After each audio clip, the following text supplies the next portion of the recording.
심리치료 오늘 6번째 스터디 시작하겠습니다. 코멘트해 주시죠.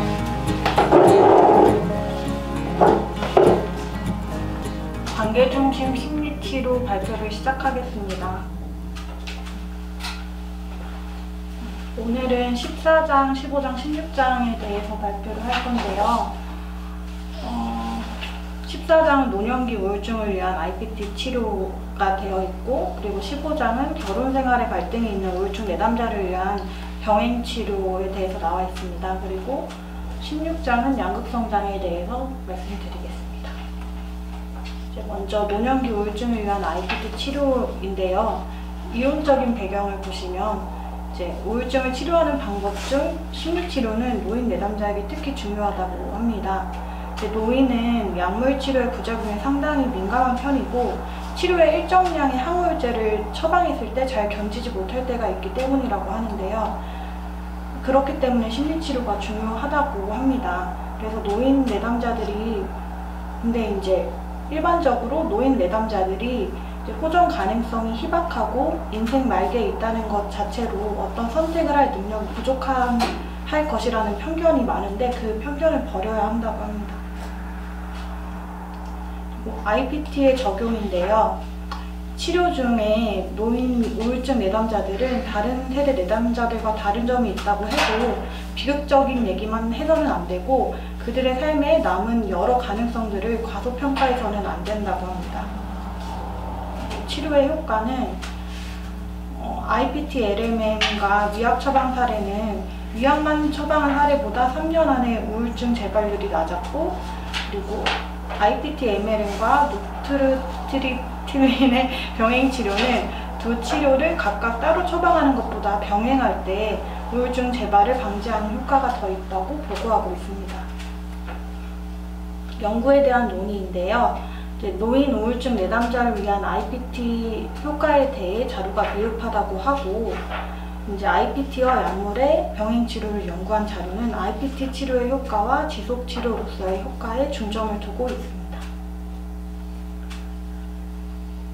이 부분은 넘어갈게요. 그리고 다음으로 결혼 생활에 갈등이 있는 우울증 내담자를 위한 병행 치료입니다. 배경에는 결혼 생활의 갈등으로 인해 우울증이 있는 내담자들을 위한 IPT 병행 치료는 IPT의 개인 치료 기법을 우울증으로 앓고 있는 내담자와 배우자에게 함께 적용한다고 합니다.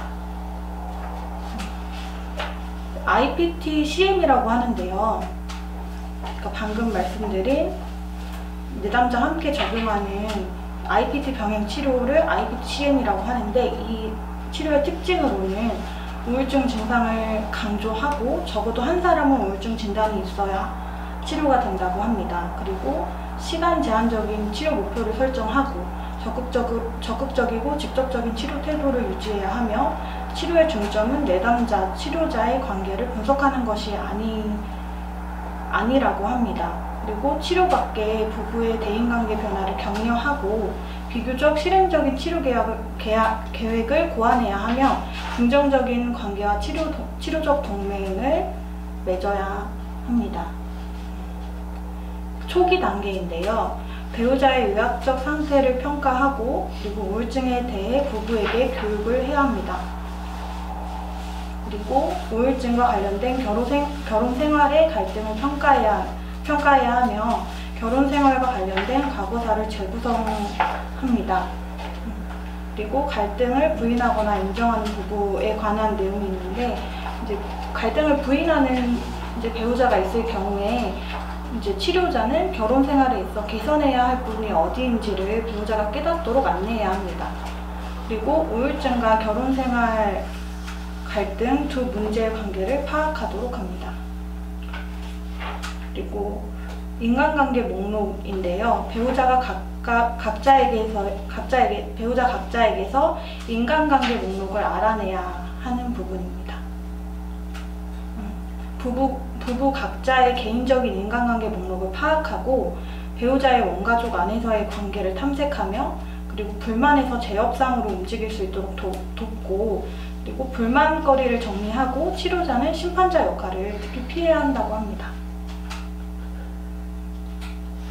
중간 단계입니다. 결혼 계약을 재조정해야 하는데요. 중간 단계에서 치료자의 역할은 생산적 회기를 만들기 위해 노력해야 하는데, 이제 먼저 긍정적인 방향으로 조언을 하고 무비판적인 태도를 유지하고 따뜻함과 긍정적인 소용을 갖고 대화를 해야 합니다. 그리고 정해진 틀 안에서 부정적인 감정들을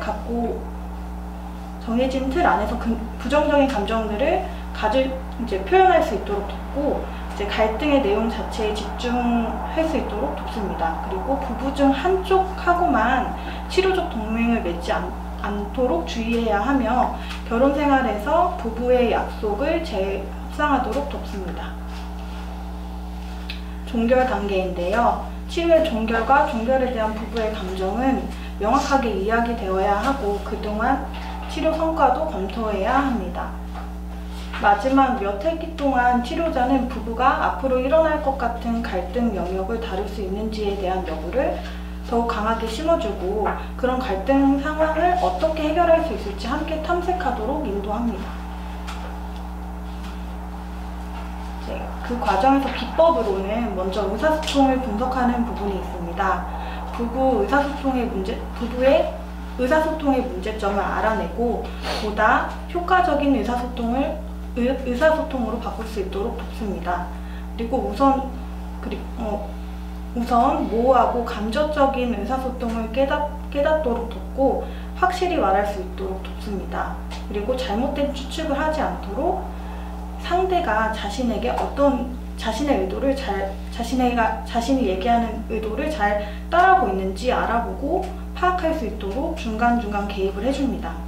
그리고 침묵에 관한 부분도 다뤄주는데, 침묵을 할 경우 대화의 단절이 일어나는 안 좋은 부분에 대해서 이제 생산적으로 논쟁하는 법을 이제 가르칠 수 있도록 합니다. 이제 의사소통 분석하기 이어서 얘기를 하면, 고통스러운 감정을 수용할 수 있도록 돕고 배우자의 억눌린 감정을 표현하도록 합니다. 그리고 감정을 격려하는 사용서 지침을 사용하는데, 감정이 격렬히 분출되는 내담자라면 극한 경험을 어느 정도 억제하도록 도와줘야 합니다. 의사결정 분석 부분인데요. 부부가 합리적인 대안을 찾지 못할 때 이제 여러 선택을 할 수 있음을 깨닫도록 도와주고 충분히 탐색한 후 결정을 내리도록 돕습니다. 연습과제 내주기 부분입니다. 연습은 주요 문제를 해결하기 위한 것인데요. 치료자는 부부가 이전에 노력했으나 실패했던 문제들을 검토해보면서 반복되는 실수를 하지 않도록 돕습니다. 그리고 확실히 대화할 수 있도록 돕는 기법도 있습니다. 그리고 병행치료 중에 보이는 이런 문제점이 있는데요. 먼저 한 사람 혹은 부부가 지나치게 비판적일 때, 그리고 부부가 지나치게 비관적일 때, 그리고 부부가 지나치게 비판적일 때, 이럴 때는 생산적으로 싸울 수 있도록 돕습니다. 그리고 한 명 혹은 부부가 동시에 대화를 방해하고 대화를 독점하려고 할 때 문제점이 생기고요. 이럴 경우에는 대화에 있어 확실하게 규칙을 정하도록 합니다. 부부가 안팎으로 끊임없이 말다툼을 할 때 치료자를 통해 서로에게 말을 할 수 있도록 돕거나, 아니면 말다툼의 규칙과 한계를 설정하거나, 아니면 둘이 논쟁하는 중간에 치료자가 개입을 해서 아이메시지로 서로 표현할 수 있도록 돕습니다. 그리고 병행치료 중에 보이는 문제점 중에 또 말씀을 드리면, 치료가 정체되었을 때, 그리고 부정적인 행동을 다루지 못할 때 그 행동을 다룰 수 있도록, 이야기할 수 있도록, 그래서 관계의 합의를 이룰 수 있도록 돕습니다. 치료 효과에 대한 부분을 말씀을 드리겠습니다. IPT-CM 결과를 평가하는 부분인데요. 둘 치료 집단을 실험한 결과에서 IPT만 실행하거나 아니면 IPT-CM을 실행한 이 두 그룹에서 내담자들이 동일하게 우울증 증상과 사회적인 적응력이 향상되었다고 합니다. 근데 IPT-CM 치료를 받은 집단은 결혼생활 적응과 애정 표현 부분에서 IPT 치료만 받은 집단보다 더 높은 점수를 보였다고 합니다. 연구에 대한 논의 부분인데요. 이 부분은 넘어갈게요. 양극성 장애에 대해서 말씀드리겠습니다. 양극성 장애에 대한 진단 기준을 말씀드리면 비정상적으로 의기양양하거나 과민한 기분이 한 주간 지속이 되거나 아니면 기분장애 기간 중 다음의 증상이 3가지 이상 지속이 돼야 합니다. 첫 번째로 팽창된 자존심 또는 과장된 자신감의 모습을 보이고, 그리고 두 번째 수면 욕구가 감소하며, 세 번째 평소보다 말이 많아지고, 그리고 사고의 비약 사고가 연달아 일어나는 주관적인 경험을 하고요. 그리고 주의가 산만해지며 목표 지향적인 활동이 증가합니다. 그리고 고통스러운 결과를 초래할 쾌락적인 활동에 지나치게 몰두한다고 합니다.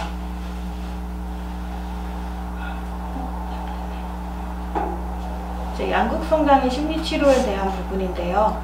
심리치료는 장애와 치료의 유형, 그리고 약물 치료와 부작용, 치료에 대해 내담자를 교육하는 것, 그리고 내담자가 스스로를 이해하고 치료에 순응도를 높일 수 있도록 돕는다고 합니다.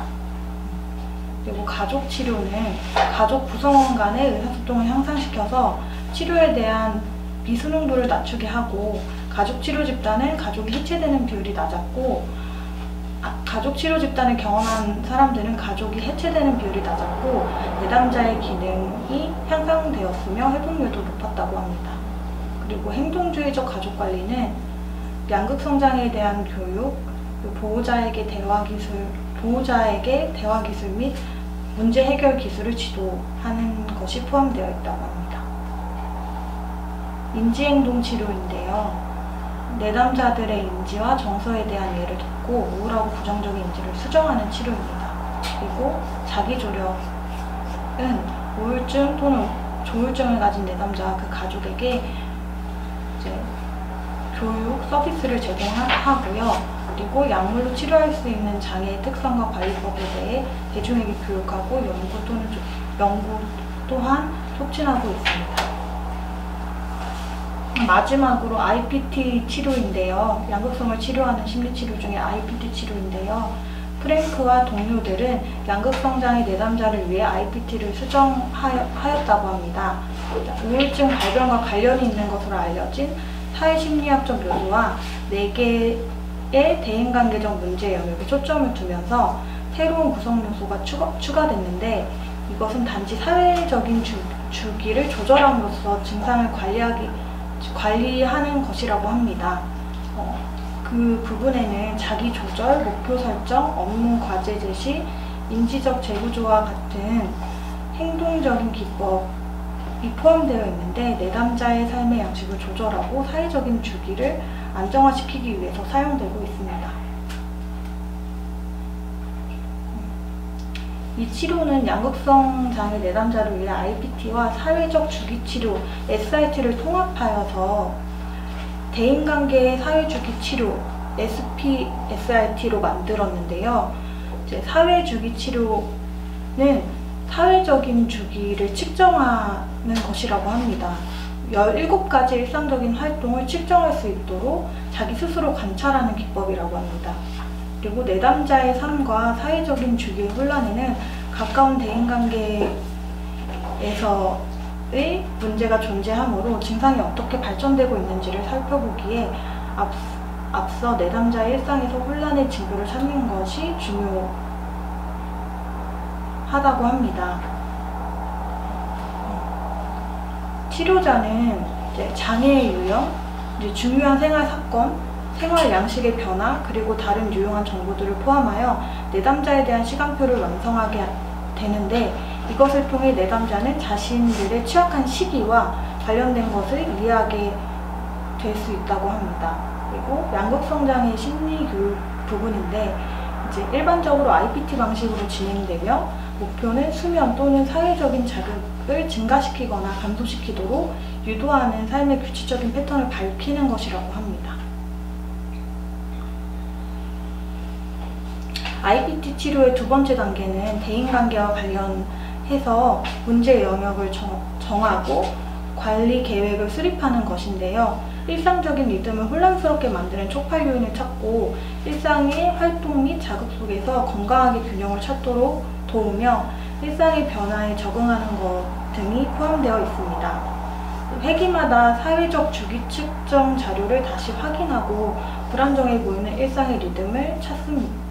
치료자는 회기마다 사회적 주기 치료 측정 자료를 다시 확인하고 내담자랑 함께 같이 확인하고 불안정해 보이는 일상의 리듬을 찾습니다.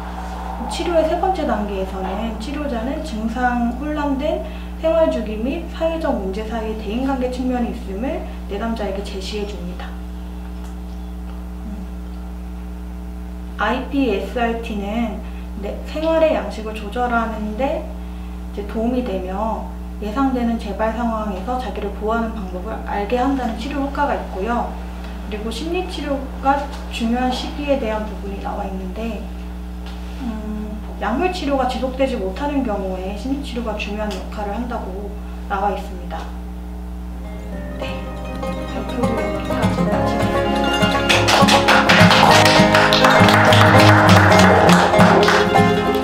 자, 오늘은 저희 세 장이에요. 그래서 첫 번째로는 노년기 우울증 치료, 그리고 부부 치료인데, 이 IPT가 우울증 내담자들 대상으로 한 거기 때문에 결혼 생활에 갈등이 있는 우울증 내담자를 위한 IPT, 그리고 그다음에 이제 양극성 장애, 조울증, 이렇게 이제 세 파트를 하죠.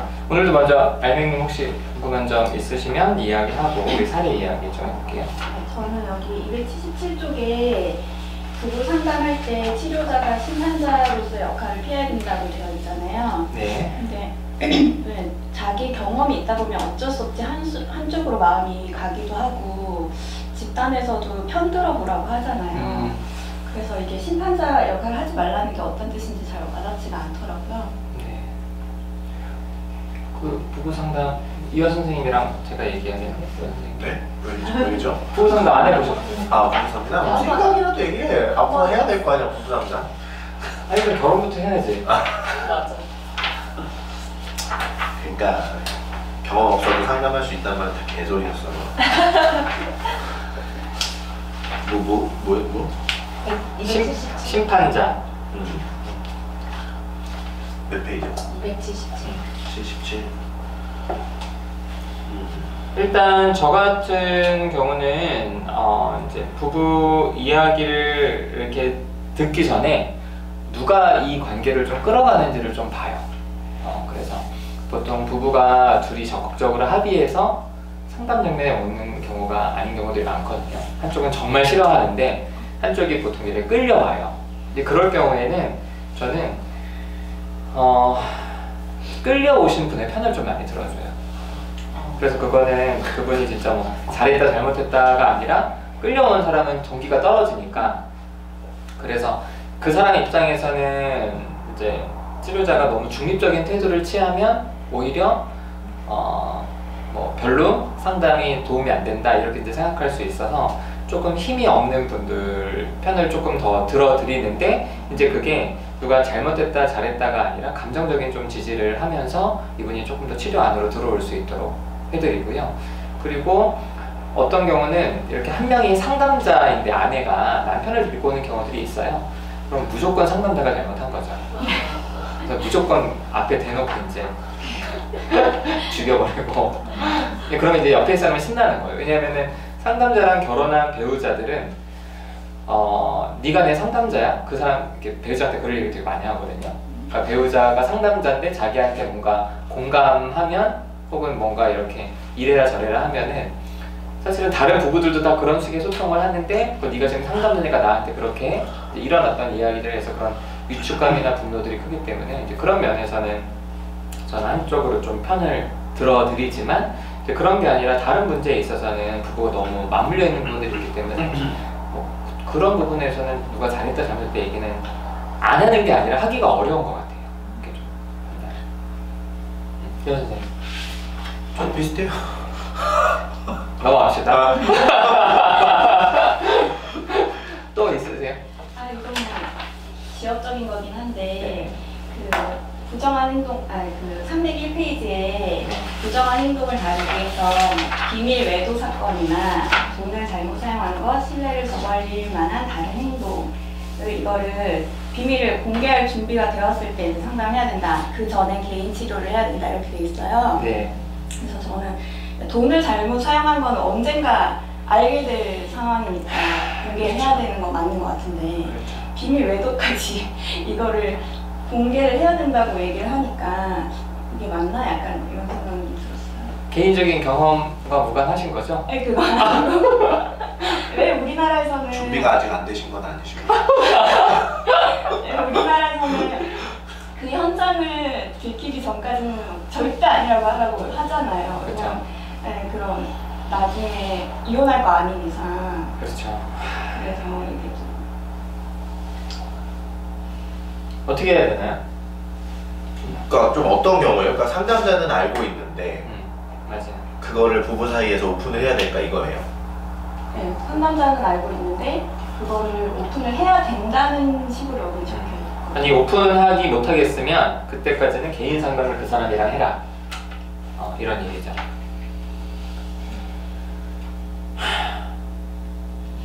최현아 얘기 좀 해봐. 어제 또 그 생생한 현장에 계셨다면서. 왜? 무슨 현장? 모텔.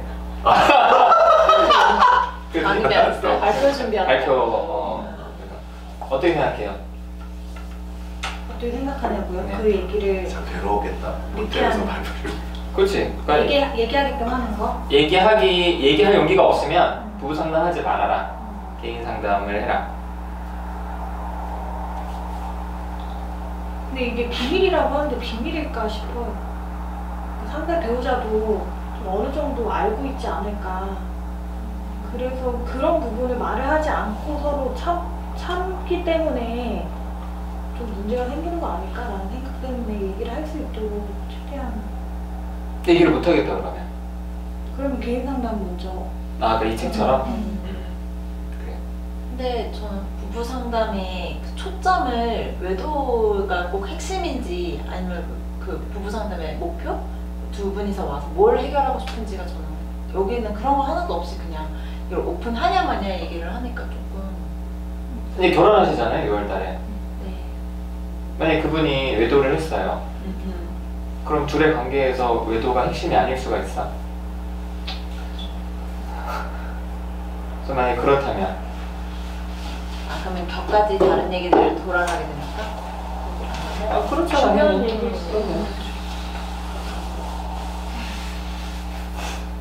그래서 얘기를 하긴 못하겠대. 그러면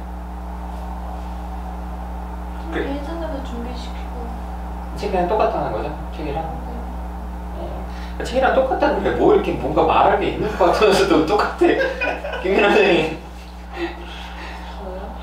저도 똑같은 것 같아요. 왜냐면 그걸 다루지 않으면 핵심적인 걸 좀 놓칠 수 있을 것 같아요. 왜냐면은 그 숨기는 그 상대방도 그게 되게 중요한 부분인데 얘기를 안 하는 거니까 사실 그러니까 부부 상담을 해도 그만큼 효과가 떨어질 것 같다는 생각이 좀 들어요. 이하 선생님. 저는 부부 사이 저는 솔직히 외도가 핵심인 경우는 없다고 생각해요. 그러니까 외도 때문에 오시는 분들이 많죠, 부부 상담을. 근데 사실 외도 그 자체 때문에 그러니까 그거 뭐 어떻게 해결해? 해결할 수 있는 방법이 없잖아. 사실은 그 외도를 하게 되는 과정이랑 외도에서 보이는 그런 정서적인 소통의 단절 때문에 사실은 그게 힘들고, 사실 부부가 섹스만으로 부부 생활을 하진 않잖아. 한국 사회에서 지켜야 될 것들이 너무나 많아요. 그래서 그런 것들을 어떻게 할지를 한번 의논을 해봐야죠. 그 개인 내담자한테도 얘기를 해보고, 그리고 근데 이런 것들이 오픈되지 않았을 때 부부 사이가 회복되기는 어렵다 이러면은 오픈을 하긴 해야죠. 어떻게 해서 설득을 하든 뭐 그렇게 해서 오픈이 필요하면 하는 거고 안 하면 안 하는 거고. 근데 제가 느낄 때는 외도 그 자체를 뭐 꼭 해야 된다. 저는 그런 생각은 안 해요. 네. 저 같은 경우는 외도 그거를 공개했을 때 얻을 수 있는 이익이 뭘까를 좀 생각해보고 그게 별로 없다면 그냥 안 하고 그거 없이 그냥 한다고 하는 게 좋은 것 같아요.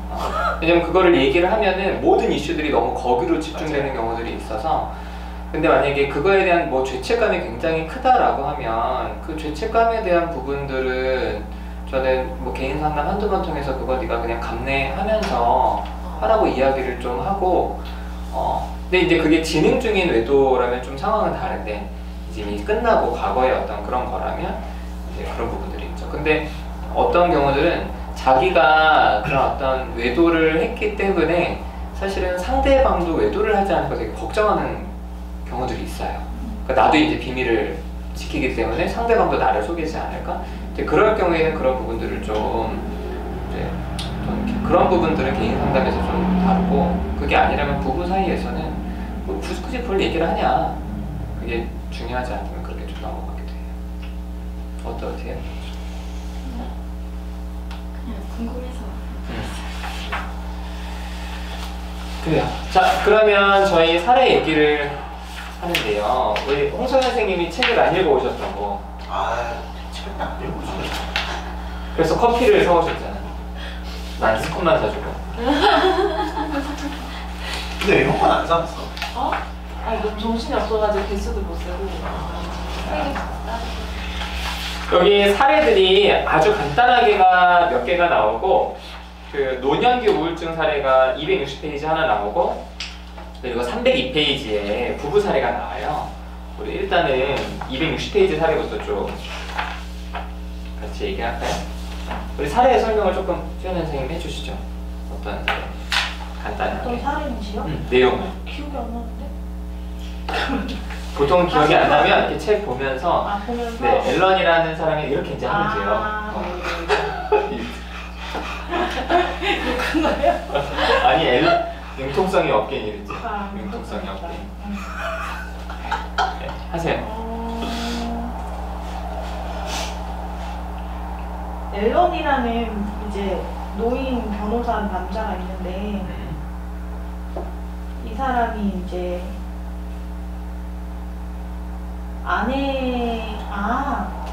기억나요? 이제 아내가 유방암 진단을 이제 받으면서 주요 우울 사파를 보인 사례고 그리고 아내랑 사별했나? 그랬던 거 사별. 사별하면서 그 증상이 더 심해졌던 것 같아요. 그래서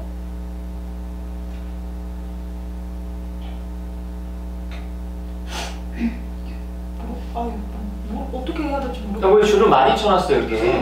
줄줄 것만 읽어 그냥. 그래.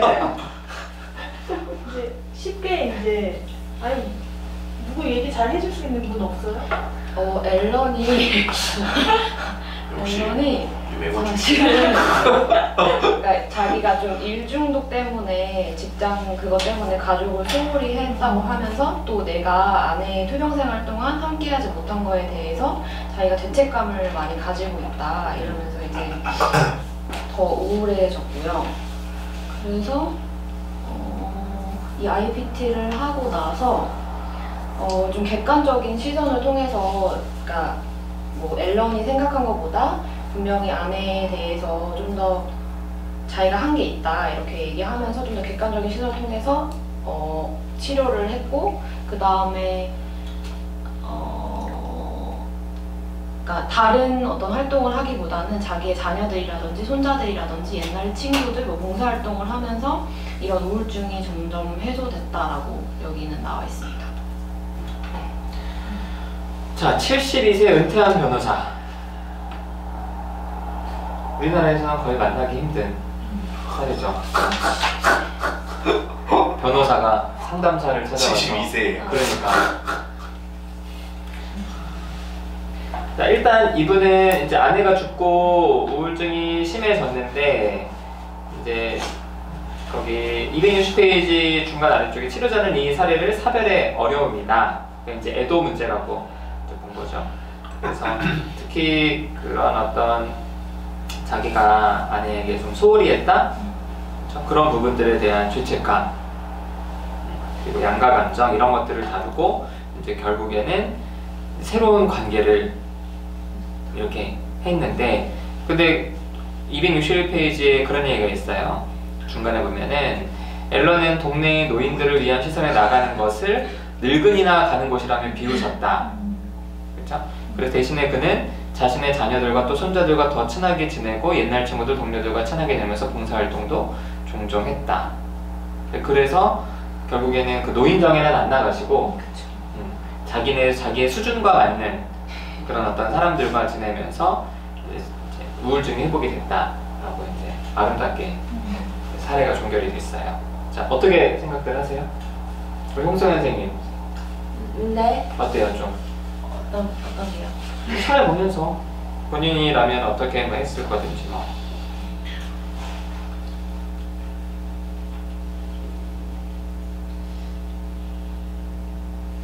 근데 제가 사실 잘 못 읽었는데 일중독이라고 생각해서 내가 가족들한테 소홀했다는 거에 대한 어떤 죄책감이 있는 것 같은데 이건 그럼 어떻게 다른 건지 뭘 어떻게 다뤘다고요? 그러니까 죄책감이 있는 거잖아요. 내가 가족들한테 소홀했다는 거에 대해서 그래서 투병 생활을 같이 못했다고. 그래서 아내가 죽고 나서 아니 투병 생활은 같이 했는데 마지막 임종을 못 지켰다고 진짜. 임종을 못 지켰다고. 그래서 그러니까 사실은 변호사 일은 은퇴하고 인정 못 지켰고 그러니까 이 사람이 생각보다 탐색을 하면서 맞아. 아내를 많이 돌봤다라는 맞아. 거를 이제 알게 됐죠. 위안을 얻었구나. 아니 여기 그녀의 아내의 투병 생활 동안 함께하지 못함이 더욱 아내를 아프게 했다고 생각했고는 아니야? 그렇게 생각을 했는데 막상 탐색을 알고 해보니까 되게 열심히 아내를 인종만 돌보고 못 있었고. 지켰고. 인종만 못 지켰다고? 아내를 돌보기 위해서 변호사 일도 은퇴하고 음. 간호를 열심히 했는데 결정적으로 죄책감을 갖고 있는 부분은 임종시 옆에 없었다. 근데 그 임종을 지키지 못했던 것도 이유가 되게 아무도 탓할 수 없는 이유였다. 좀 이상한데 그러면? 근데 여기 또 보면은 중간에 그는 많지 않은 친구가 있었지만 그 가운데서도 외톨이가 되어 있는 것처럼 느꼈대. 근데 대안 활동으로 자녀들과 갑자기 친하게 지내고 옛날 친구들과 친하게 지냈대? 그럼 이 사람은 착각한 거잖아. 아 나는 아내를 위해서 제대로 한 것도 없구나. 근데 착각. 자녀들이랑 멀어졌구나. 근데 그것도 착각이잖아. 친구가 많지 않구나. 그것도 착각인데. 그러니까 되게 좀 기준이 높으신 분인 것 같아요. 그러게. 맞죠. 그렇죠? 그러니까 자녀들이랑도 굉장히 친밀하게 지내야만 뭔가 잘 된다. 그리고 아내의 투병도 열심히 같이 하고 인종까지도. 그 완벽주의에 대한 부분이 있잖아요. 그리고 아까 얘기했던 그 노인 시설 나가는 거 늙은이 그렇지. 비웃었다고. 그렇지. 근데 애도를 촉진하기 위해서 양가 감정을 탐색하고 양가 감정을 탐색했더니 죄책감이 덜해졌어. 그리고 다른 사람 새로운 활동을 해보자 했는데 새로운 활동은 안 하고 옛날 사람들이랑 잘 지냈대. 그러니까 이분은 보험회사가 제공하는 상담을 그냥 하려고 그냥 혼자 해보게 되신 거야. 그럴 수 있겠다. 그렇잖아. 치료자가 제안한 대로 안 했어. 그리고 자기 생각해봐. 아 내가 이게 완벽주의가 있구나. 뭐 그리고 아 내가 자녀들이랑 잘 못 지냈구나. 그럼 거기에 대해서 어떤 걸 없이 아 새로운 활동 해보시죠. 아 근데 전 거기 안 나가고요. 제가 알아서 제 친구들이랑 지낼게요. 그래서 어떠셨어요? 친구들이랑 좀 좋은 시간 보냈어요. 손자들이랑 보니까 좀 괜찮아졌어요. 어때? 근데 심지어 친구들이랑 지내는 거 봉사활동 가는 거. 남 도와주고 자기들 의미 있는 좀 활동을 하면서 늙은이들이 가는 곳에 안 가고. 최하나 씨 같으면 어떻게 상담을 하겠어요? 이분? 그러니까 사실 손자 손녀들이랑 지내는 것보다 자기 나이대에 다른 새로운 사람들을 만드는 게 더 중요하다는 거를 그렇죠. 좀 설득을 할 것 같아요. 어떻게? 그러니까 자기 변호사인데? 변호사구나. 64세에 근데 은퇴했다고 했어. 아내 그 투병들. 네, 변호사야. 72세 변호사 출신. 어때? 되게 어려울 것 같아요. 설득하기가. 그렇죠. 내가 사실 그 자기 자식들 관계는 또 그들이 알아서 살게 냅둬야 되는데 그러고 이제 자기 또 새로운 관계를 만들어야 되는데 그래서 자기 자식들 관계에 어떤 좀 악영향을 끼칠지에 대해서는 이제 인식을 시켜드려야 되는데 그게 좀 어려울 것 같기도 하고.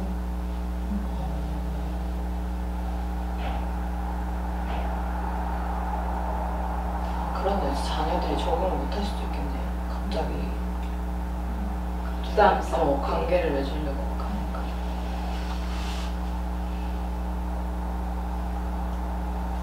그래서 진짜 아내의 병이 악화되면서 3명의 자녀와도 많이 멀어짐을 느꼈다 그랬잖아요. 왜 이렇게 느꼈을까? 자기가 투병 생활 어쨌든 열심히 아내를 돌봤잖아. 자식들이 그만큼 안 한다. 근데 원래 얘네는 잘 안 가.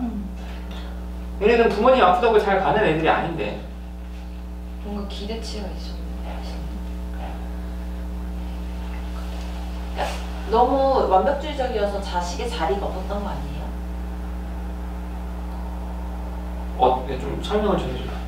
그러니까 이 앨런이 완벽주의적이고 자기가 다 뭔가를 다 알아서 나서서 하려는 것들 때문에 자식으로서는 사실 가족 내에서 엄마 아플 때 뭔가 역할이 없었다. 역할이 없었다고 해야 되나? 그래서 사이가 혹시 거리가 있지 않았을까 아버지랑은. 근데 여기 손자들이 있다고 하니까 뭐 자녀가 몇 명 결혼했는지 모르겠는데 얘네는 일단 결혼 안 해도 나가서 독립을 하니까 이게 우리나라 상황이라면 어떨까? 얘네 사례는 뭐 그런 뭐 우리나라에서는 자식들이 힘들 것 같아. 어떤 면에서? 갑자기 없었던 아빠가 돌아와서 가족과 관계를 맺으려고 하니까. 이제 와서 갑자기. 아내 투병 생활에도 되게 잘 간호를 해야 되고 자녀들도 되게 잘 돌봐야 되고 아빠로서 되게 역할을 할아버지로서 잘 해야 하는데 그런 게 상대방 입장에서는 좀 부담스러울 것 같아요. 그냥 아버지는 아버지 그냥 하셨으면 좋겠는데. 왜 그런 마음일까? 아이들은 일적으로 하니까 관계도. 일적으로. 그러니까 변호사 일을 막 일중독처럼 했던 것처럼 이제는 일이 없으니까 관계를 일처럼 막 하려고 하니까 소통이 된다기보다는 약간 일방적으로 느껴지지 않았을까? 근데 여기 이제 그 260페이지 마지막 달러 보면은 앨런은 다소 양가 감정이 섞인 선택이긴 했지만 아내를 돌보기 위해서 변호사 일을 은퇴했고 아내의 간호사로서 자신의 새로운 일을 열심히 했다 이렇게 되잖아요. 근데 아내를 돌보기 위해서 변호사 일을 은퇴했대. 몇 세? 64세에. 그러면 64세에 변호사 일을 은퇴한 게 진짜 아내를 돌보기 위해서 내가 정말 잘 나가는 변호사 일을 은퇴했을까? 근데 이게 나는 명확하지 않은 게 아내가 투병 생활을 얼마나 했는지가 안 나와. 그러니까 72세인데 8년 동안 투병 생활 하시다가 지금 돌아가신 건지 아니면은 64세 때 돌아가셨는데 8년 동안 치료를 안 받다가 지금 받은 건지 이게 명확하지가 않은데. 그리고 또 계속 일 중독으로 살았던 아빠가 엄마가 아프니까 갑자기 간호하려고 그래. 어떤 마음일까? 왜 이제 와서 양가 감정. 사실 그래. 귀찮아. 왜 이제 와서?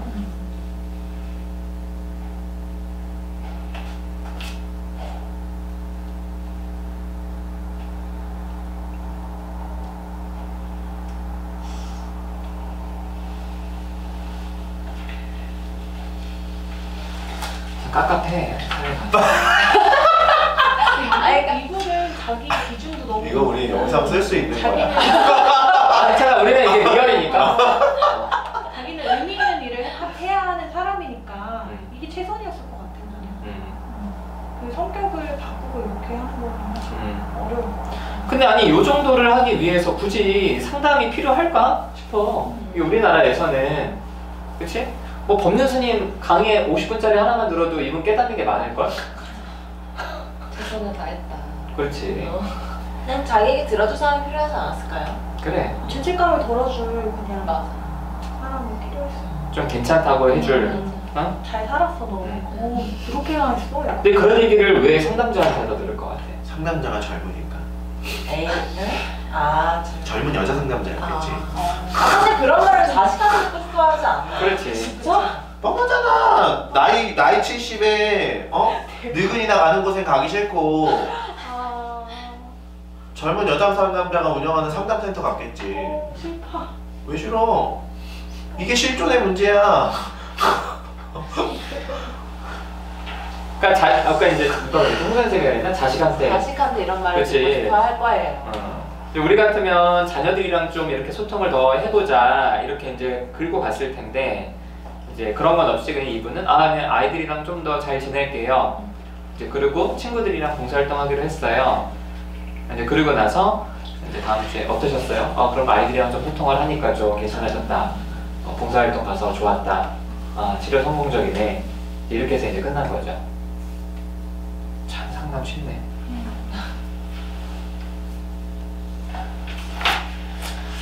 넘어가자.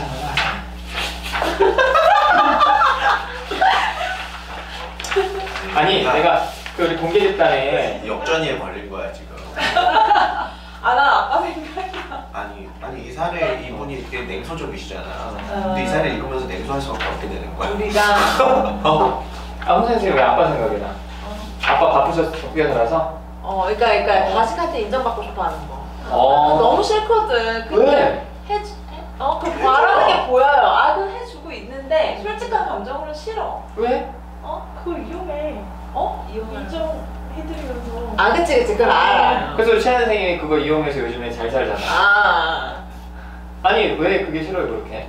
그게 진짜 눈에 보여요. 그게 뭐인지 모르겠는데. 귀엽지 않아? 그러니까 양가 감정이 있어요. 두 가지. 귀엽기도 하면서 한편으로는 왜 지금 그게 좀. 그러니까 옛날에는 못 해줬는데 이거야? 옛날에는 자기 혼자 바빴으면서 뭐라고 말해야 되지? 그쵸. 옛날에는 진짜 나한테는 관계를 맺는 사람이 아니었기도 했고 그런 것도 있는데 설명이 안 되는데 그냥 보고 있으면 일단 짜증부터 올라와요. 엄마들이 느끼는 감정. 아니 오히려 어머니는 안 그러시잖아. 그치. 엄마는 엄마는 안 그러지. 그래요. 엄마는 안 그래요. 그러니까 되게 인정받고 싶어하고 자랑하고 싶어하고 그런 게 싫어요? 그런 것 같아요. 나중에 애가 되게 얄밉겠다 너는. 그렇게 막 하는 게. 그럼 애들은 눈에 뻔히 보이거든. 걱정받으려고. 선 하나도 그냥 안 그려. 그럼. 잘 아시겠다. 자, 부부 사례로 넘어갑시다. 부부 사례로. 여기 참고로 병행 치료돼 있잖아요. 근데 IPT CM의 약자가 차이가 안 나와. 그치? 그쵸? 그래서 내가 찾아봤어. 이 CM이 뭘까? 또 이게 병행 치료라 그러니까 우리가 알고 있는 병행 치료는 뭐죠? 최현 선생님? 같이 받는 거. 콘조인트 세라피 우리는 뭘로 알고 있어요? 구조적으로 받는. 개인 상담과 집단 상담을 한 명의 상담자한테 받는 거. 이거 얄롬책에 나와요. 그리고 컴바인드 세라피는 다른 상담. 그렇지, 다른 상담자한테 노력해서. 개인 상담이랑 집단을 이렇게 따로 받는 거. 그래서 저도 이 병행 치료가 IPT 개인 치료를 하면서 커플 치료를 한다 해서 병행 치료가 맞다는 그게 아니라 이제 컨저인트 세라피가 찾아보니까 우리가 알고 있는 그런 한 상담자한테 개인 상담과 집단을 받는 것도 컨저인트인데 뭐가 또 컨저인트냐면 두 사람 이상이 상담받는 거를 컨저인트라고 얘기를 해요. 내담자 입장에서. 네. 그러니까 쉽게 말해서 커플이나 가족 같은 이런 치료들을 컨조인트 세라피라고 하더라고요. 근데 여기에는 이게 앞자가 컨조인트 메리탈 IPT예요. 그래서 쉽게 말해서 그냥 부부 치료를 뭐 이렇게 이제 얘기를 하더라고요. 그러니까 여기에 만약에 가족이 들어가도 다 CM 이렇게 되겠죠. 어쨌든 가정과 관련된 문제에서 부부 생활을 다루는 거니까. 자, 요 사례 얘기. 우리 최현 선생님이 좀 사례 2페이지. 발표 준비하느라 바빠지. 이걸 못 봤어요. 그러니까 줄은 하나도 또 안 쳤네. 여긴 안 쳤어. 유나 쌤. 근데 이거 너무 길어가지고 엄청 길어요? 그냥 처음에만 할까요? 어떤 사건 문제 하는 거예요? 우선은 마르티나랑 남편 프레드가 왔는데 마르티나는 35세 가정주부고 프레드는 38세 남편이고 그다음에 이제 아들이 2명 있고요. 그래서 마르티나는 좀 극적이고 되게 감정적인 편인데 프레드는 그에 비해서 감정을 많이 표현하지 않고 되게 절제감이 느껴지는 그런 타입이고 남편이 그러니까 그러니까 마르티나가 우울증을 호소하면서 왔는데 고향에서 그러니까 원래 친정집이 있는 고향에서 새로운 곳으로 이사를 오면서 우울증이 시작이 됐다고 하고 그 우울증이 시작된 이유가 프레드는 이제 일만 하고 마르티나는 전업주부로서 이제 삶을 시작하면서 소외감을 느끼기 시작하고 그래서 프레드가 있는 주중에는 좀 우울증이 덜했다가 그러니까 주말에는 우울증이 덜했다가 주중에는 되게 소외감을 느끼고 우울함을 호소하면서 이 커플 상담에 왔다고 했어요.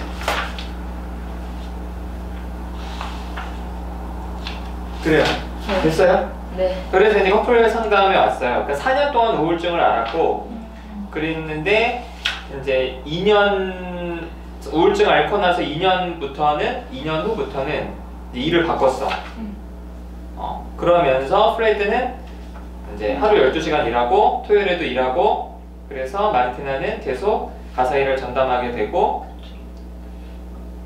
그렇죠. 근데 우울 증상이 심해진 게 6, 8개월 전이었고 이제 그래서 이제 왔는데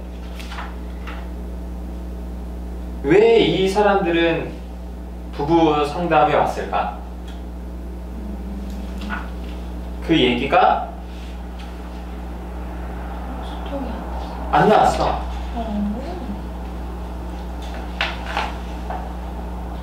근데 그 진짜 이유가 구획에 나와요. 마지막에. 구획에. 그 얘기 안 읽었어? 숨겨진 관계. 그래서 이제 전화를 한 거야, 마르티나가. 선생님, 사실은 이거는 부부 문제가 아니라 제 개인적인 문제예요. 무슨 문제인데요? 그 프레드 이 지역에서 프레드의 유일한 친구, 그러니까 프레드가 이 친구 때문에 여기에 왔거든요. 이사를.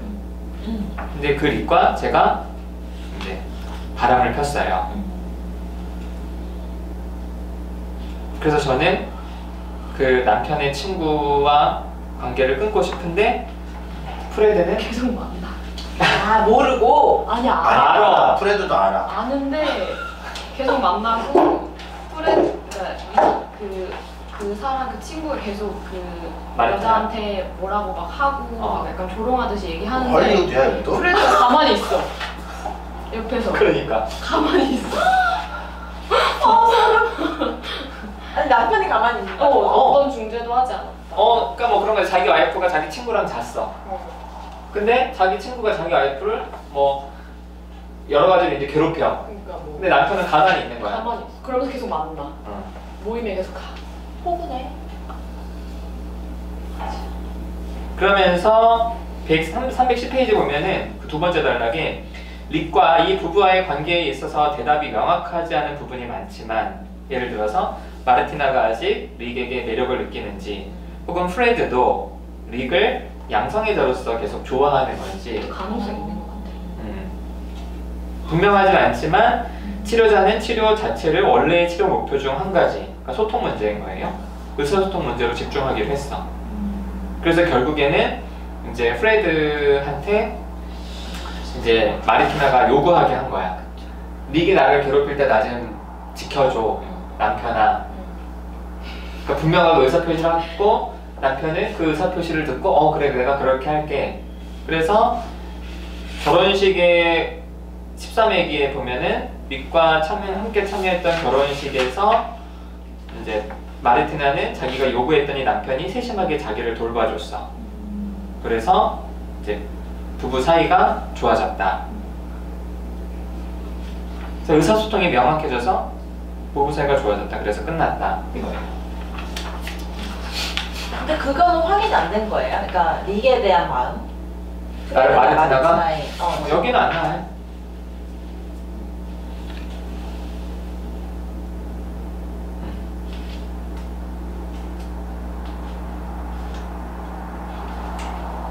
자, 어때요? 홍천 선생님 얘기 들어보니까.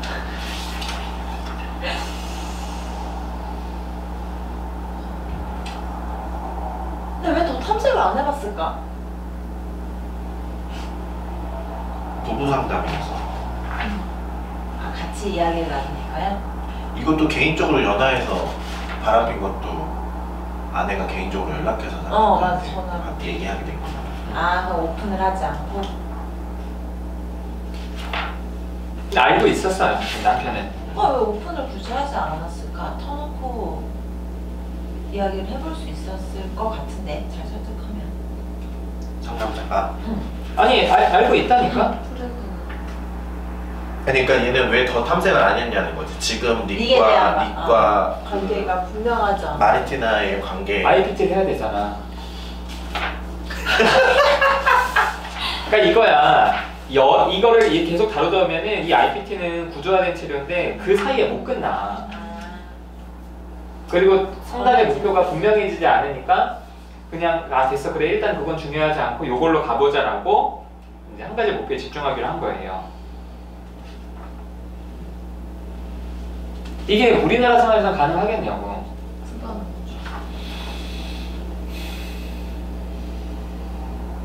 진짜 신기해. 그쵸? 아니 근데 이렇게 사는 부부 많아요. 나 바람핀 거 아는데 근데 안 오지 그럼. 무시하고 살거나. 근데 상담에 안 오지 프레드가. 아니야. 쫄래쫄래 따라오는 사람도 있어. 나한테를 보내줘. 나한테를 보내줘. 궁금하다. 연구하게. 묻고 싶다. 그러니까 무기력하게 사는 건가? 뭔가 변화시킬 수 있을 거라는 관심이 없고.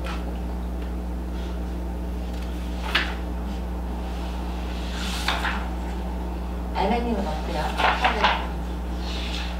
그러니까 저는 이 얘기를 구획이 와서야 한 게 되게 놀랐어요. 이런 얘기를 처음에 안 하는구나 이걸 보고 알았고, 그리고 그 프레드가 그래도 처음 그 서로 바람피는 거 알았을 때 이혼하자고 얘기했다고 했거든요. 보면은. 근데 그걸 이제 덮고 그냥 지나가기로 한 것 같은데, 저는 더 이해가 안 되는 게 그 이후에도 계속 친구를 만나는 거, 그게 이해가 안 돼요.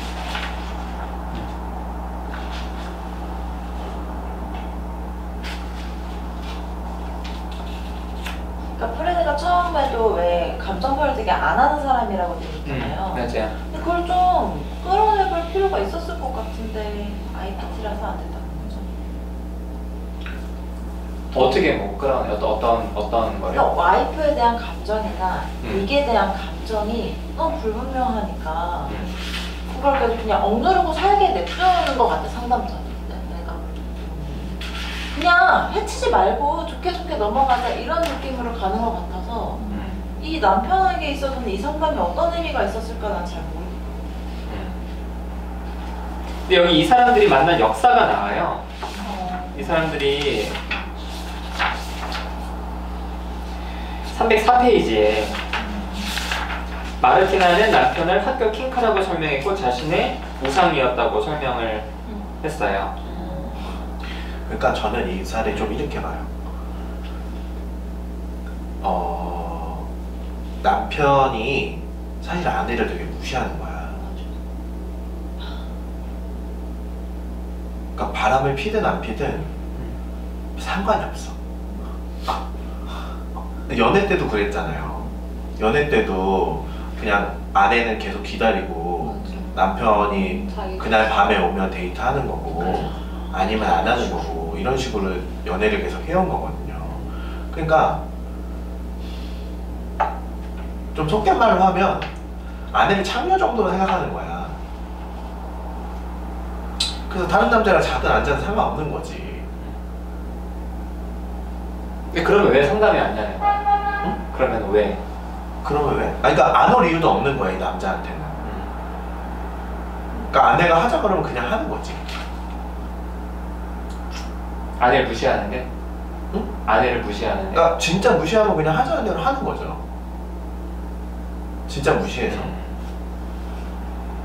질문은 받게 되면 계속 똑같네. 어? 질문 받게 되도 똑같아. 일리가 있네. 응. 그래. 꽤 있어요 이런 사람들.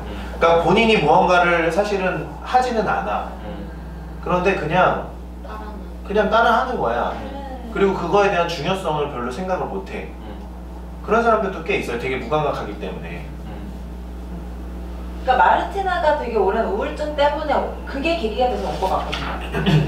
그러니까 남편도 그냥 그래도 우울하니까 내가 같이 가줄게 이런 느낌이라는 거죠.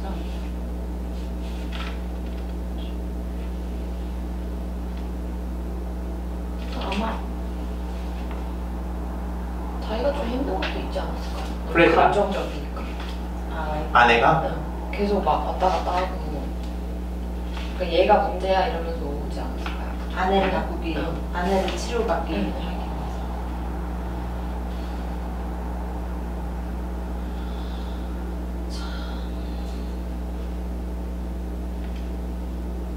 그러니까 그런 거죠. 그러니까 가자고 했는데 안 가는 사람들은 사실 본인이 되게 그 뭐라 해야 되지? 무언가 중요하게 생각하는 사람들이야 사실. 그러니까 우리 둘 사이에 문제가 있으니까 너 좀 가자 이렇게 하는 사람들은 본인 스스로가 뭔가를 지킬 게 있는 사람들이에요 기본적으로. 그러니까 뭐 내 자존심을 지키고 싶다거나 내 문제점이 드러나는 거에 관해서 불편한 사람들이 가기 싫은 거거든요. 근데 이 남편은 그런 게 전혀 없다 생각하는 거예요 자기는. 잘못한 게 없으니까. 거리낄 게 없으니까. 그렇지. 나는 뭐 괜찮고 뭐 이 바람 펴도 괜찮고 둘의 잘못이고 이렇게 생각을 하는 거지. 그러니까 이게 쉽게 갈 수가 있는 거지. 완전히 무시하니까 다. 그래서 저는 이런 사례가 오면 이제 아내 편을 들어줄 것 같아요. 그래서 사실 이거 아내도 사실은 지금 이 남편이랑 못 헤어졌던 게, 그러니까 여기서는 아까는 프레드가 이혼을 요구했다는 얘기는 없었던 것 같은데, 그러니까 마르티나가 자기 친정으로 가려고 했는데 친정 부모님이 바람핀 걸 알고 안 받아줬다 그랬어. 그러니까 사실 여기서 문제가 생기는 거예요. 그러니까 둘은 헤어졌어야 맞아. 근데 마르티나가 사실 갈 곳이 없는 거야. 관계를 계속 기다리는 방식으로 해왔기 때문에 자기 혼자 이걸 헤쳐나갈 힘이 없어서 이 관계가 사실은 계속 유지가 되는 거거든요. 그래서 그 마르티나 일단은 이혼을 시켜야 돼. 이거는 무조건 이혼을 시켜서 마르티나가 혼자 살 수 있도록 만들어줘야 돼요. 그래서 정서적인 지지가 엄청 필요한 거지. 그래서 전 좀 그렇게 이해를 해요. 좀 이 사례는. 나는 이 남편을 보면서 남편이 이 아무튼 친구 때문에 여기에 왔잖아요. 그렇죠? 그래서 이 친구와의 관계에서 남편이 현실적으로 얻는 이득이 있어. 그래서 그 관계를 그냥 외면하는 거야. 물론 어떤 이득이요? 쉽게 말해서 자기가 일하는 데 있어서 돈 문제가 왔다 갔다 하나? 뭔가 체면 뭐 이런 느낌이 있는 것 같아요. 그래서 그러니까 실제로 그런 경우도 있거든요. 되게 가슴 아픈 얘기인데 어떤 자신이 갖고 있는 환경을 유지하기 위해서 쉽게 말해서 이런 우리가 봤을 때는 이해하기 어려운 것도 침묵하는 가장 대표적인 경우들이 이제 남편이 친딸을 성폭행했을 때 침묵하는 엄마들이 있어요. 그리고 조금 더 넓게 보자면 형제 관계를 깨지 않기 위해서 조카가 자신의 자녀를 이렇게 성적으로 했을 때도 침묵하는 어떤 그런 것처럼 이 프레드도 그냥 그럴 수도 있겠다. 이제 침묵하고 싶은 거야. 왜냐하면 자기가 일로 왔는데 그 친구랑 이거를 들추기 시작하면은 그렇고 그러면서 결국에는 자기 아내만 희생되면 모든 게 이제 편한 거지. 그러니까 자기 친구가 자기 아내를 놀리는데도 괴롭히는데도 이렇게 했고 이제 아내가 욕을 하니까 조금 들어주는 신용을 하면서 다 잘 지내고 싶어 하는 거야. 그러니까 아내를 그냥 참여 정도로 생각하는 거야, 이 개새끼는 이거. 그 영화가 그게 있잖아. 그치? 자기 사랑하는 여자들 입고 다니면서 그 되게 그런 영화 찍는 감독이 되게 유명한 영화가 있는데 걔 누구지? 알아 뭔지. 홍상조 감독이 아니야. 있어. 뭐 트럭에 태워가지고 다니면서 알지? 한국 영화야. 조재현 배우랑 맞아. 같이 맨날 맞아. 하는 그 사람. 있어. 그 되게 예술 영화 찍는다고. 김기덕이요? 맞아. 그 영화 중에 이상. 영화 이상도 제목이? 그렇게 아니 이상도 그렇게 살았잖아. 그래. 아니 영화 얘기야 실제로 그렇게 생각하는 얘기. 영화? 아니 이상은 실제고. 이상 누군지 알아? 안에 막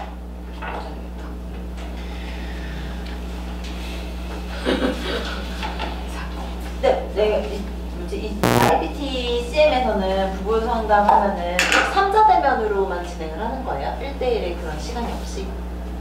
할걸요? 보면은 해요. 개인사 탐색하고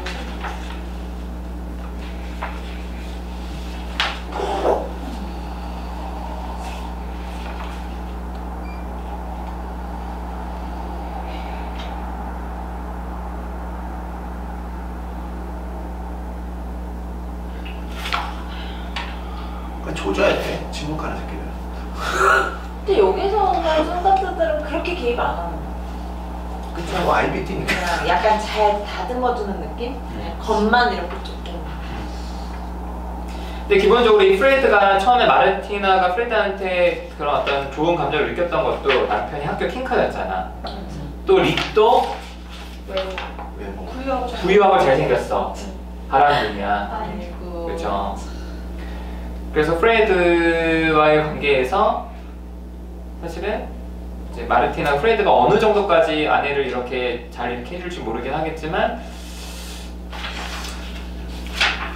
그냥 일단은 근데 하여튼 이게 그 제가 뭐 여러 번 뭐 이번 스터디에서 여러 번 얘기한 적이 있는데, 그러니까 부부 상담에서 제일 중요한 건 돈의 흐름이에요.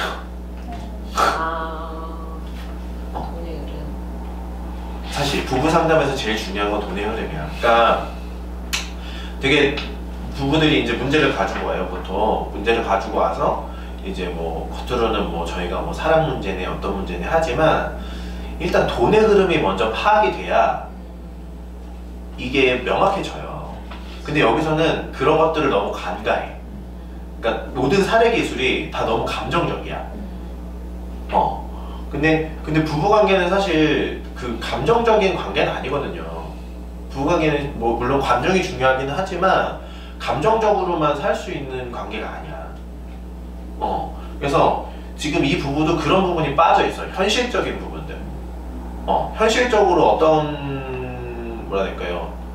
어떤 것들을 기브 앤 테이크 하고 있는지 서로가 이런 것들이 빠져 있어. 탐색에서. 그게 되게 중요한 부분인데 그래서 그게 좀 이게 저희가 이 사례를 설명하는 게 좀 어려운 부분이에요. 그러니까 대부분의 근데 사례들이 다 그래. 그러니까 너무 감정에만 초점이 맞춰져 있어요.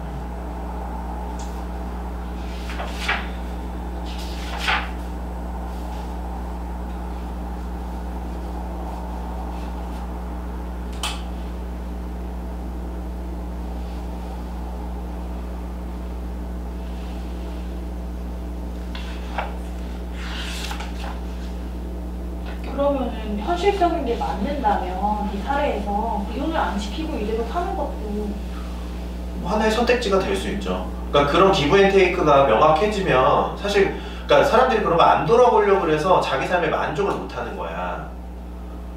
그러니까 감정과 현실이 있는데 둘 중에 물론 둘 다 가질 수 있으면 좋겠지만 어느 한 부분은 포기해야 되는 부분도 있거든요. 그러니까 둘 다 가지려고 하면 문제가 더 생길 수도 있어요. 그러니까 그런 것들을 이해시키는 것도 부부관계에서 되게 중요하거든요. 근데 제가 볼 때는 이거는 다른 이면이 있을 텐데 그러니까 이면이 드러나진 않아요, 이 사례에서는. 외도를 좀 간과하는 이유들 뭐 이런 것들이.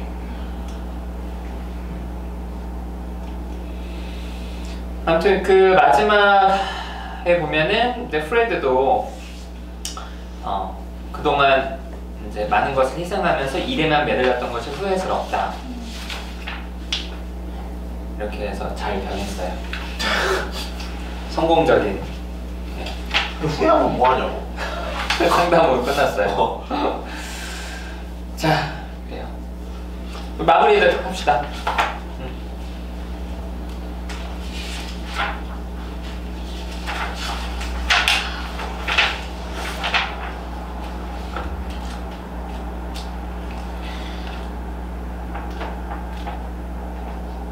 오늘 그냥 할 얘기가 좀 할 얘기가 하고. 저는 사실 노인도 그렇고 결혼도 그렇고 제가 막 상담을 해본 분야도 아니고 아직도 잘 모르겠거든요. 그래서 제가 결혼 그 뭐지 부부 상담 거기 상담하는 데 있다가 한 번 하고 아 이건 안 되겠다 싶어서 나왔거든요. 더 이상 못할 것 같아서. 그래서 아직도 좀 어려운 것 같아요. 들으면서. 그게 어떠한 거예요? 뭐가 어려워. 그러니까 부부 상담을 어떻게 끌어가야 되는지 자체를 아직 좀 어려운 것 같아요. 거기서 안 배워? 배우는데 배워요, 이론적인 것만. 근데 이제 실제로 하면 그게 약간 무용지물이 되는 느낌. 어떤 것 때문에?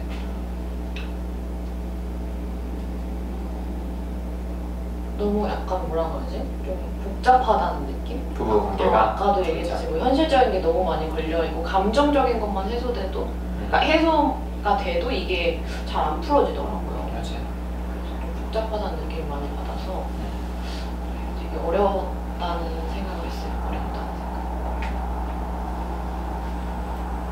저도 똑같이 부부 상담이 온 적이 있었는데 그럴 때 그 얘기하는 이게 정확하게 빨리 분석을 해서 핵심을 딱 파악해야 되는데 그런 것들이 어려워서 저 슈플리한테 많이 물어보기도 했었는데 겪어보지 않으니까 잘 모르는 것 같아요. 역동들을 파악하는 게. 그리고 저는 아까 이제 노인 얘기 나왔으면서 아까 생각났다고 했던 게 제가 만약 상담을 하면 제가 그 자식의 어떤 입장으로 얘기해 줄 수 있는 것들이 풍부하겠다라는 생각을 더 했어요. 그러니까 뭐 가서 해보시라고 이런 것보다는 나와의 관계에서 그렇게 드러나지 않은 갈등의 부분들을 해볼 수 있지 않을까? 물론 IBT라는 그 한에서는 이렇게까지 해볼 수는 없었겠지만 여러 가지 역동이 올라오네요. 아까 그걸 보면서 그런 생각이 들었던 것 같아요. 그래서 막 아까 그 노인 사례를 봤을 때 남 얘기 같지 않았다는 거.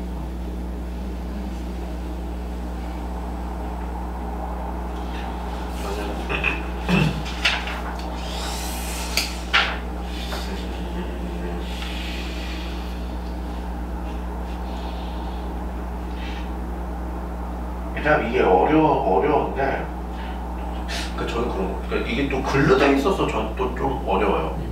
그러니까 그냥 그 앞에서 이제 좀 있으면은 이게 뭐라 해야 될까요? 그 뭐 제가 궁금한 것들을 바로바로 좀 물어볼 수도 있고 정보의 어떤 그 흐름을 잡아갈 수 있는데 보통 이제 슈퍼비전을 받거나 이제 이랬을 때 사실 좀 되게 어려운 부분들이 이런 식으로 이제 회계를 나열해 놓게 되면은 이제 회계 안에서 줄거리를 찾아야 되잖아요.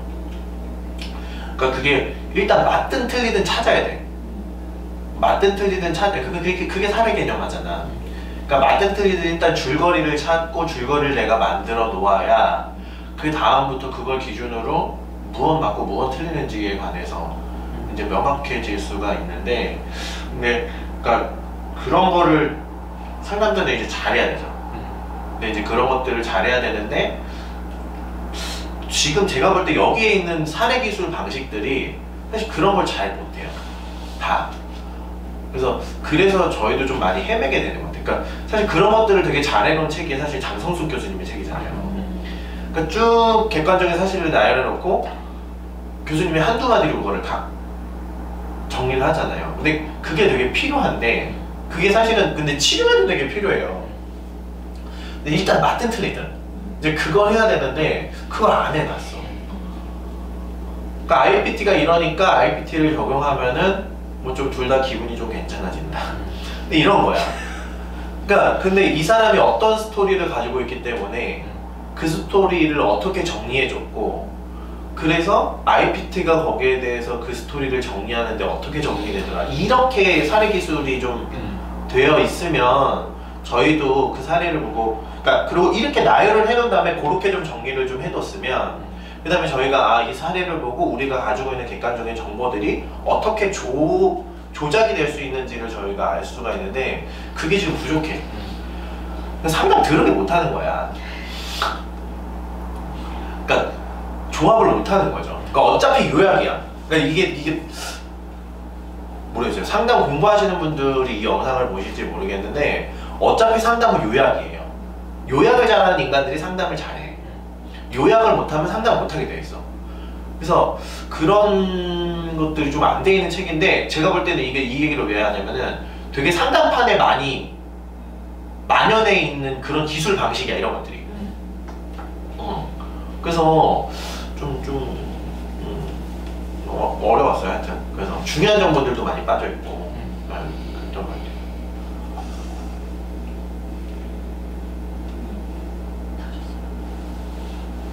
저는 부부 치료 관련해서 둘 중에 한 명이 우울증에 걸려서 치료가 시작이 되는데 보통은 그런 생각 많이 할 것 같아요. 우울증에 걸린 사람이 문제다. 그래서 내가 좀 힘들다. 그러니까 이런 식의 이제 사고를 많이 할 것 같은데 이 사람이 어떻게 우울증에 걸리게 됐는지 관계적인 측면을 좀 더 많이 보게 하는 게 되게 중요할 것 같은데 이제 그런 부분에 대해서는 많이 안 나온 것 같아가지고 좀 아쉬웠던 것 같고. 좋다. 나 한마디만 더 해야 돼? 이 얘기를 들으니까 생각이 나는데 그러니까 뭐 제가 이거 스터디 초반에는 우울증이 통제감의 문제고 그런 걸 좀 내려놔야 한다 뭐 이런 얘기를 하긴 했는데 그러니까 또 다른 측면을 한번 좀 봐야 될 필요가 있으니까 지금 얘기한 부분에 있어서 사실 우울증이 되게 필요해요. 우울증이 되게 필요해요. 근데 이거를 우리가 우울증이 문제다 이렇게 돼버리면은 이제 사례 기술도 다 이렇게 될 수밖에 없는 거야. 근데 관계 속에서 보면 우울증이 필요한 때가 꽤 많아요. 그러니까 특히 아이 키울 때도 저희가 기본적으로 부모가 우울한 상태와 바람 안 피고 애를 돌보지. 그러니까 그래서 우울증이 어찌 보면 인간의 그런 관계나 아니면은 이제 뭐라 해야 될까요? 하여튼 그런 관계 속에서 되게 적응적인 측면이 되게 많아요. 그리고 지금 우울하신 분들도 안 우울하면 결국 자살해. 그러니까 자신과 타인을 보호할 수 있는 하나의 그런 뭐라 해야 될까요? 중요한 관계 속에서의 중요한 부분이거든요. 이 우울한 감정 상태가. 그래서 그걸 좀 우울하신 분들이 여러 측면에서 좀 이해를 좀 해봤으면 좋겠어요. 그러니까 내가 우울한 게 문제다. 그러니까 우울하면 힘들죠. 우울하면 힘든데 우울함이 관계 속에서 필요한 관계도 있어. 그러니까 그게 되게 좀 근데 아이러니하게도 그것도 되게 중요해요. 그러니까 좀 상담을 공부하시는 분들이나 아니면은 뭐 스스로 좀 이렇게 우울하신 분들이 자신한테 좀 우울이 어떤 의미를 좀 줄까 이런 것들을 한번 생각해 보시는 거 되게 좀 중요한 것 같아요. 그래요. 저 할게요. 제가 지금 옛날에 이제 공개 영상 다시 이렇게 요약 영상 편집하고 있는데 52주차에 제이님이 나와요. 미국에서 상담하시고 이렇게 한국에 왔을 때 한 번 이렇게 공개 집단 오셨던 분이 있는데 그분이 무슨 얘기를 하냐면 이분이 이제 원래 한국 사람인데 미국에서 한 7, 8년 정도 이제 가서 상담을 하시고 집단 경험하시면서 우리 이제 집단 알게 되셔서 이제 이어 선생님이랑 저랑 좀 소통하다가 참여해보고 싶다 그래서 공개 집단에 오셨는데 이분이 거기서 그 얘기를 했어요. 그러니까 서양은 텍스트가 중요한데 우리 문화는 컨텍스트가 중요한 것 같다. 그래서 아까 이현 선생님이 사례 기술이 이렇게 이제 된다 이렇게 얘기를 한 것도, 그리고 대부분의 상담자들이 이렇게 이제 상담을 하는 것도 그냥 서양 애들은 정말 텍스트가 중요해서 어떤 상담에서 상담 목표를 정하면 일단은 걔네는 그거에 집중을 해요. 근데 우리는 그거를 둘러싼 수많은 관계들과 감정들까지 너무 많이 얽혀 들어오니까, 그러니까 예를 들어서 여기 이제 릭 사례가 아니지, 마르티나 사례에서도 그 혼의 정사가 있었어. 근데 이제 상담자가 그래도 이거는 우리가 이제 이 IPT에서는 이렇게 의사소통 문제로 다루는 게 좋을 것 같다라고 했을 때 동의를 한 거야. 근데 이제 우리 같으면은 이제 그게 사실은 인정이 잘 안 되는 거지. 아니 내가 죄책감이 있는데 지금 네 죄책감을 해결하지 않고 어떻게 하게 되겠냐. 그리고 저 사람이 계속 나를 괴롭히는데, 이제 이렇게 해서 어떤 상담자가 상담을 끌어가는 그런 것들에 대해서 양가 감정적인 부분, 관계적인 부분, 맥락적인 부분들을 굉장히 많이 들고 와요. 그래서 결국에는 상담에서 그런 부분들을 얼마나 내담자가 이런 전체 맥락들을 상담자가 어떻게 잘 요약하고 어떻게 접근할 수 있을지, 그런 부분들이 없다면 결국에는 이제 아까 김현 선생님이 얘기했던 것처럼 상담이 어려워지는 거고, 그런데 여러 가지 것들에 있어서 가장 키포인트를 찾아내서 여러 컨텍스트들을 하나로 모을 수 있다면 그게 이제 성공적인데, 이런 어떤 문화적인 차이들에 대해서 보통은 이런 책에서는 당연히 알 수가 없고, 이제 상담 우리가 배우거나 할 때에도 그런 부분들에 대해서 알려주시는 분들이 별로 없으니까 항상 책에서는 늘 아름답게 끝나는데 우리의 실제 현장에서는 이게 잘 안 되지 않나 이런 생각도 좀 들어요. 그래서 52주차들을 꼭 봐봐. 52주차. 거기 우리 수풀님이 갈등하는 것도 또 나오고, 아 내가 매주 하시죠. 내가 설명해 주는 것도 나오고, 또 이제 제이님이 이렇게 이게 한국과 서양의 차이를 얘기해 주는 것도 나와서 좋더라고. 52주차가. 그래요. 애명님 오늘 어떠셨나요? 저는 이거를 보면서 이제 IPT 한계가 조금 보였던 것 같아요. 계속 의사소통 문제로 끌고 가려는 그 부분에서 한계가 좀 보였던 것 같고, 그 장성숙 교수님 책 얘기하니까 뭐가 다른지 알 것 같아요. 그거를 딱 보면 되게 명확하고, 그렇죠. 그런데 이거 보면서 계속 뭐지 이렇게 하면서 보게 되더라고요. 별로 다 읽어도 얻은 게 없는 느낌? 그래서 그런 느낌이 들었고, 그런 것 같아요. 상담을 하려면 일단 내가 뭔가 현실적인 문제를 많이 알고 있어야 된다는 생각이 들어요. 그래서 아까 좀 그 공감이 갔던 게 부부 문제도 경제적인 걸 봐야 된다. 그거 맞는 것 같아요. 진짜. 네. 좋았습니다. 장 교수님이 그 얘기들 하시죠. 혼수 얘기 많이 하시고. 그러니까 처음에는 저도 처음에 놀랐어요. 응? 이랬는데 중요해. 합상이. 그럼 이혼에 있어서도 이 재산 문제랑 경제적 문제가 그게 제일 중요해. 제일 커. 제일 커. 이혼 못하는 이유가 뭐야? 그 말 있잖아. 1억 남편이 연봉이 몇 억 이상이면 1억 이상이면 이혼율이 확 떨어져. 확 떨어져요. 맞아요. 자, 그래요. 그런 현실적인 문제 우리나라에서 중요하죠. 자, 관계 중심 치료 오늘 6번째 끝났고 이제 2번 남았습니다. 다음 주 발표. 자, 오늘 여기서 마치겠습니다. 감사합니다.